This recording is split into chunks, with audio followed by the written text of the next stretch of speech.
as a CEO, especially if you're a visionary who's listening, which typically here at Unleashed, that's kind of what we attract is a visionary CEO. As a matter of fact, most of Richard's ads start with visionary CEO as like the first word. So if you're a visionary CEO, you already know you're always thinking, what's the next best step?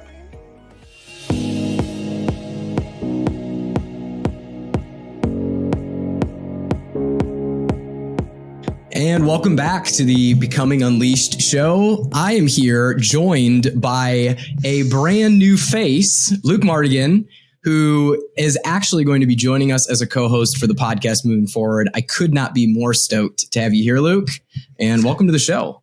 Dude, thanks for having me, Richard. I'm geeked about it. Being co-host is it's like a dream, man. It's awesome. Well, anybody who has snooped around our testimonial page will instantly go, haven't I seen that guy on there? And you've been an Unleashed client actually for years. You're one of the OGs. But what many people don't know is you recently, because your agency is so self-managing, have actually joined the Unleashed team and are helping us build out our sales organization. You bring phenomenal talents to the table. And we've asked you to co-host this podcast because we want to share the expertise and the insights you have, as well as the story you have of kind of going from Chief Everything Officer to Unleashed CEO. And so I'm really excited for you to bring all the insights and the breakthroughs that you and your team are bringing in our kind of breakthrough calls to our content here on the show. So Luke, can you maybe start by tell me a little bit from your perspective of like, how did we meet? How did you become an Unleashed client? Where were you at when that process started? Well, so it's really interesting because we really got connected through my old radio show / podcast as right. you being a guest on mine. And that led to like the concepts you're sharing just blowing my mind. And I wanted to have more conversations. So we had lunch and then you offered for me to work with you. And I was lying to myself, which is something that we're going to talk about today. I was lying to myself. I told you I was fine. So after many expletives on the phone, you demanded that we meet. And after a 3-hour meeting, I finally said, dude, what can I pay you to do this for me? Like that was my end conclusion because you helped me get through my BS. Now, thankfully, it doesn't take 3 hours for us to help business owners do that today. But man, am I so thankful because here I am a few years later. I work about 15 hours a week in my insurance agency. It produces the same amount year after year, even without my input. It's removed me as the bottleneck. My team is self-managing. I had a second in command that helped me get there. And now he's moved on and he's a CEO of a big company himself. And it's freed me up so that I can be here with you helping business owners like you helped me. That story still impacts me so much because I know I really love the business growth side, but I also love the personal impact that has. And I remember when we were originally talking, part of probably the BSing was like, everything's fine. Well, yeah, but you weren't spending nearly the amount of time with your family that you wanted. You weren't making it to stress-free to kids or guilt-free to baseball games or sports events. And ultimately, you didn't feel like you had the freedom to maybe explore and test some other business concepts that you wanted to. And I think it's a testament in part to your willingness to submit to the process and be teachable. That changed. But talk a little bit about what were some of the lies, some of the BS that you had floating around in your head that was actually preventing you from getting that breakthrough before we worked together? I think probably the biggest piece of BS that I fed myself was that I had it figured out, right? Like I'm a visionary by nature. So I have plans and ideas and I'm always going, I'm buying the new online program and I'm listening to the new hot podcast and I'm getting the thought leaders, I'm listening to Simon Sinek and I'm pulling all those things out and I'm executing. So I don't need to hire somebody to help me with that because I'm already a thought leader, man. I was a thought leader in our parent company. I'm a thought leader in my agency and I'm innovative. So I don't need to talk to anybody about it, right? I thought I had it all figured out. And I think that combined with my need to have my hands on as much as possible, even though I would claim I delegate, right? I delegate or I ditch, right? I either do it, I delegate it, or I ditch is what I was taught, which is not a terrible triage. Like if you're overwhelmed, a good way to triage, but it's not a good way to operate day to day. I wasn't delegating. I would delegate it to my team and then they'd delegate it back to me. I call it reverse after a while, like this is reverse delegating. You just gave me back what I asked you to do. And so then it got to fine. You know what? I'll just handle it myself. Which is like that the traditional founder CEO rut of nobody else is going to do it. I just had a call earlier today with a potential client, and that's what he said. He's like, at the end of the day, it's just, I know nobody will do it as good as me. So I'm just going to do it myself. And so I would say the two biggest lies were I had it all figured out and nobody will ever do it as good as me. And what I found is now that my team's self-managing and empowered, they do everything better than me.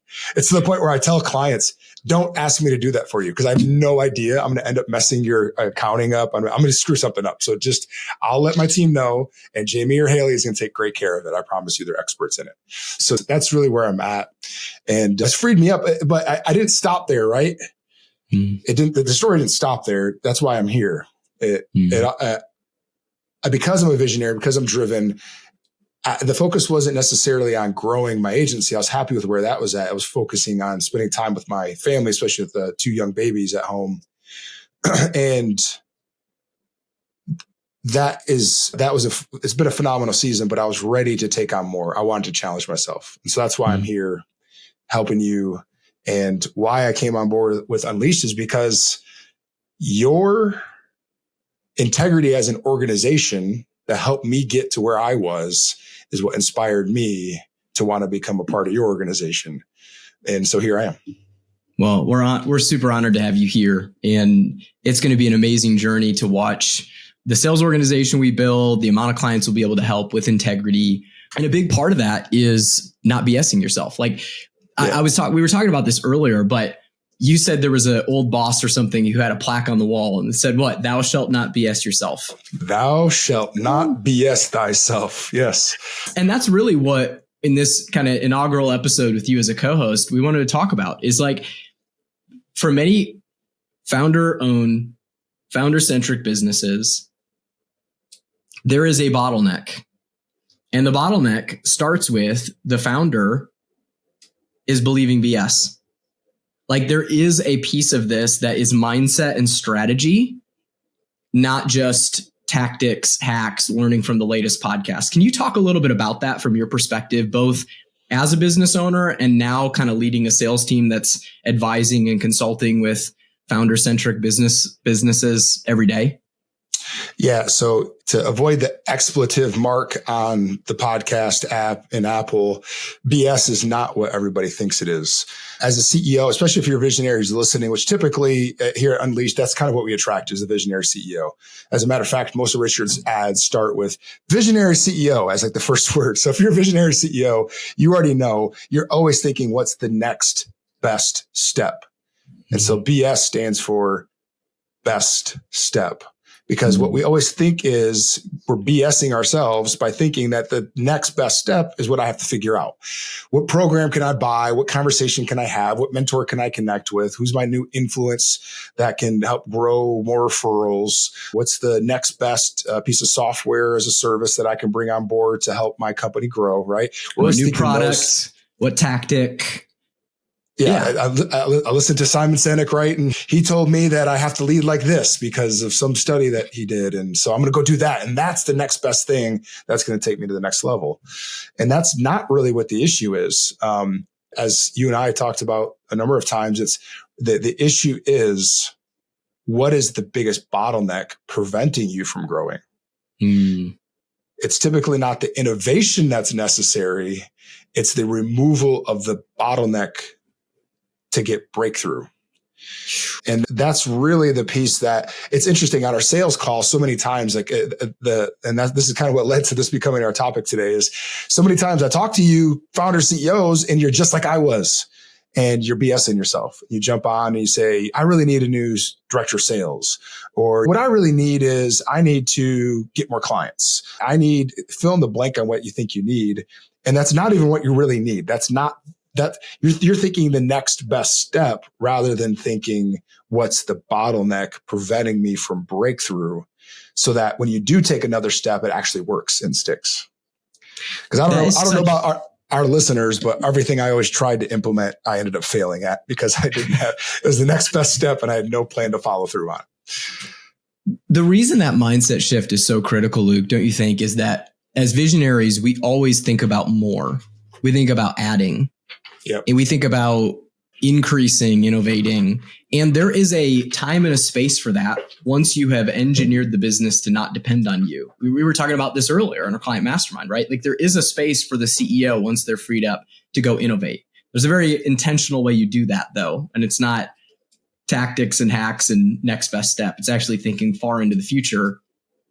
But the reason this is so important is if we want the business not to depend on us, we have to completely flip how we approach leading it from I'm constantly dishing out the directions and the directives of what the next best step is and living in this place where I'm like, I've got it all figured out or I have to figure it all out, to actually working collaboratively, either with our team or in some cases with someone like an Unleashed advisor, to identify what is the actual bottleneck preventing the business from growing. And this requires literally brain retraining, don't you think, for business owners?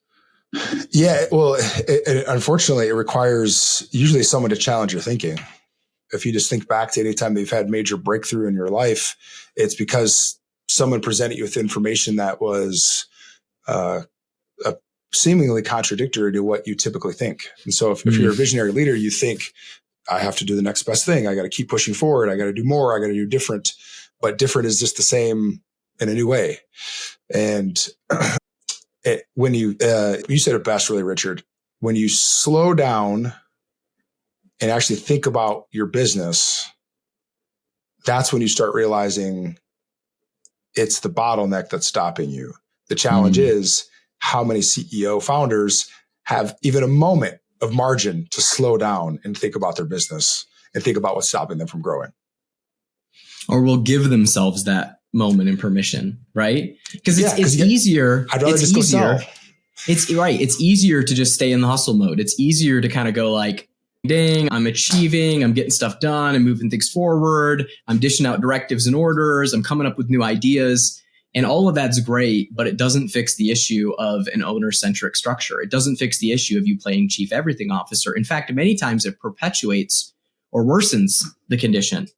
And that's why I think it's so important. Like what you guys are doing candidly on our bottleneck breakthrough calls is really extraordinary. Like I think it's sales with integrity in a way I've never seen before, because you guys will truly say like, Unleashed is not your next step if that's not the case. But what you will help people do is identify what is the actual bottleneck that business is facing that's preventing them from growing, and then prescribe based on our experience, based on what we've seen, the solve.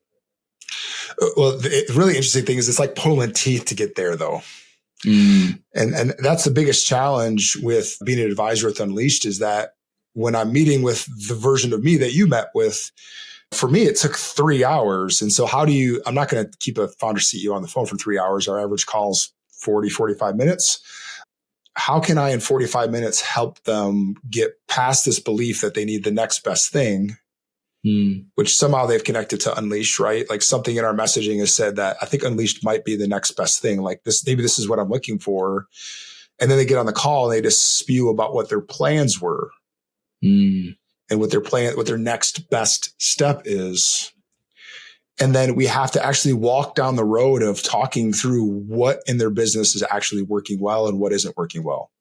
And it takes a level of humility. And if there's one message I had to people who might consider working with us, or anyone who does something similar to Unleashed, any outside consultant that's going to come in and clean something up, is, are you willing to reconsider? Is your mind open enough to consider that maybe something isn't working as well as you think? Like you might love your office manager. They might be the sweetest person in the entire world, but they might be the very thing holding you back from growing your business. So like, are you open? Is your heart ready to accept that maybe you need to revisit that and either get them some training or replace them or move them into a different seat? What if that office manager is your brother? Yeah. So it's that's the real challenge right now for business owners, I think, in our day and age with podcasts and all this stuff spewing a lot of information and giving them tactics and strategies, is, are you willing to actually accept that there may be something broken with your business that you really love, that you have some emotional attachment to? It's so good. I found that one of the best questions that someone can do to self-diagnose or to help somebody else diagnose their bottleneck is this. And I learned this from my second in command, Deacon. And he says it this way. He's like, if I could wave a magic wand and only create exponential breakthrough in one area of your business, but everything else stays the same, what would that one area be?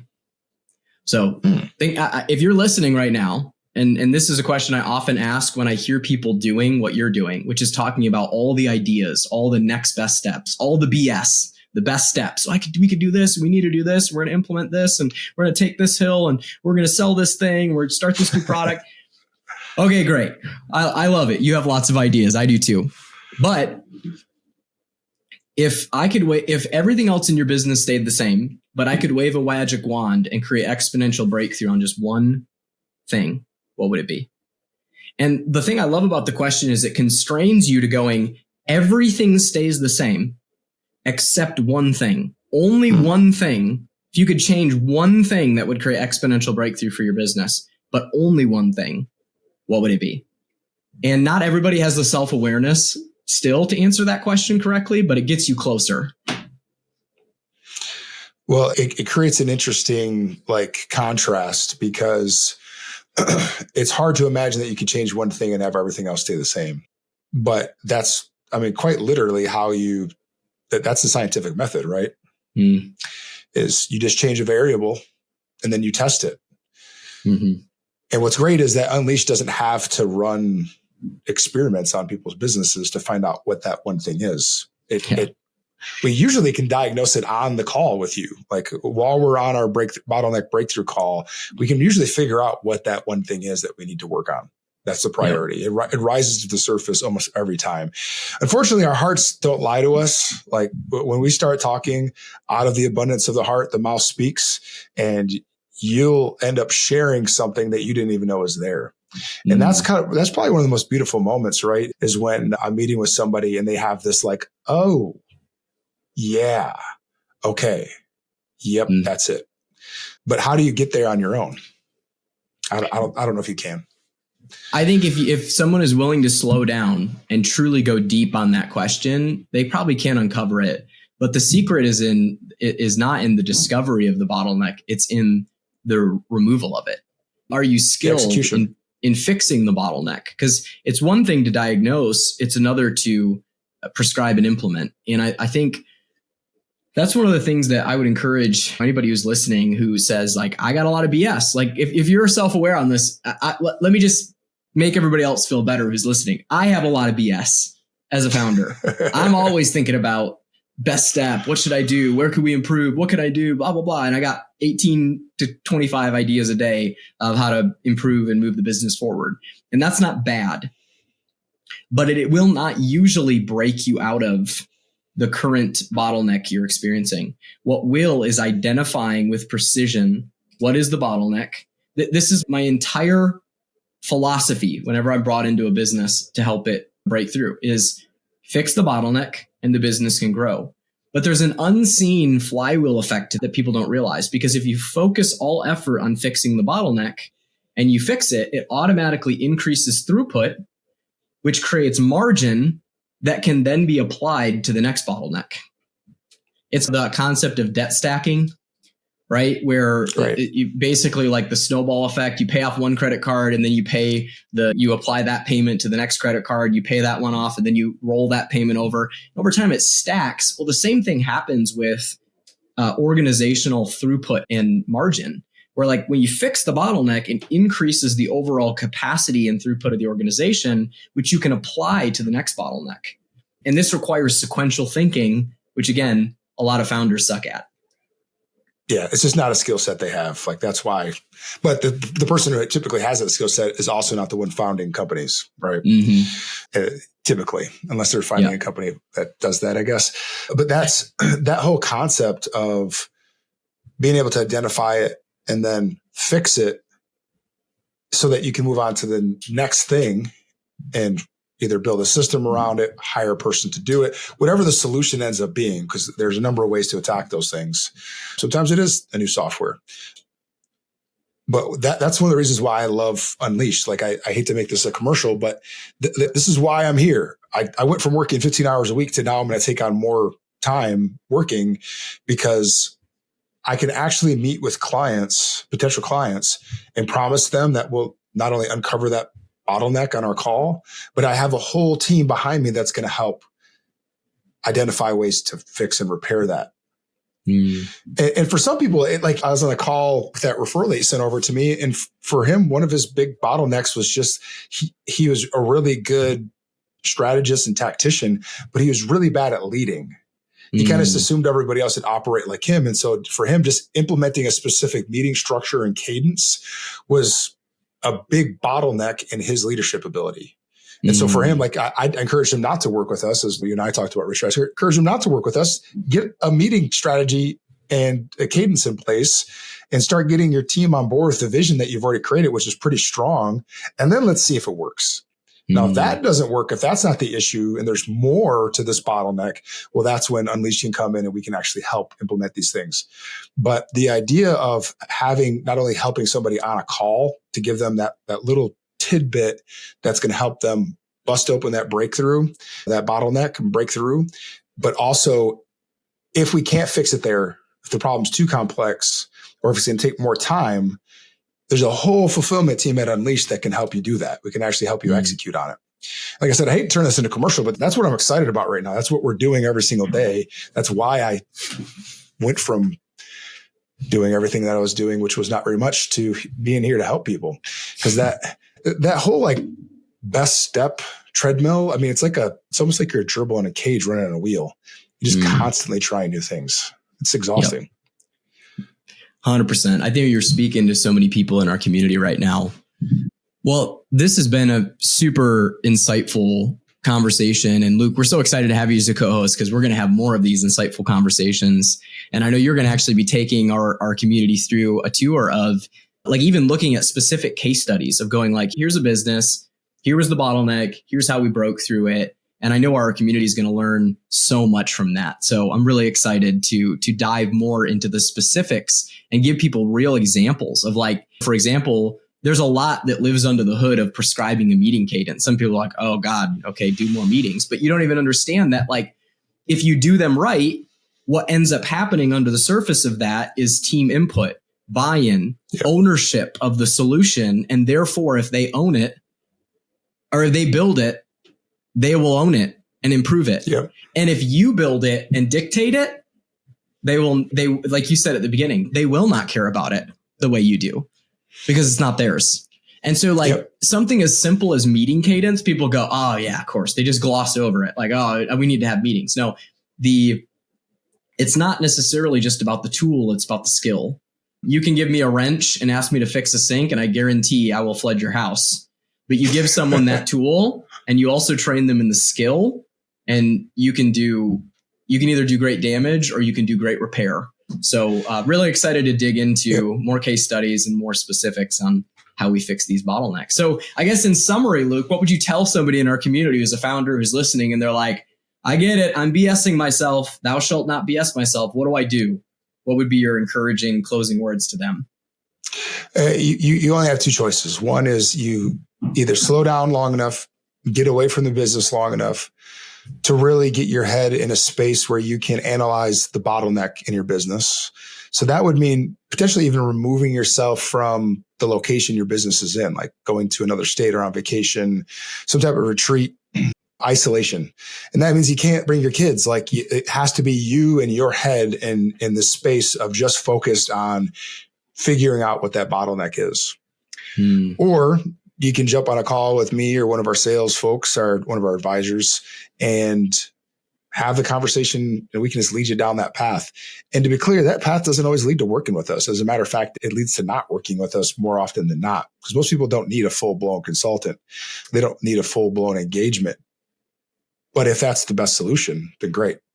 So that's really what I recommend. Either create the space for it or jump on a call with us and create a space in that 45 minutes for us to get somewhere close to figuring out what that bottleneck is for you.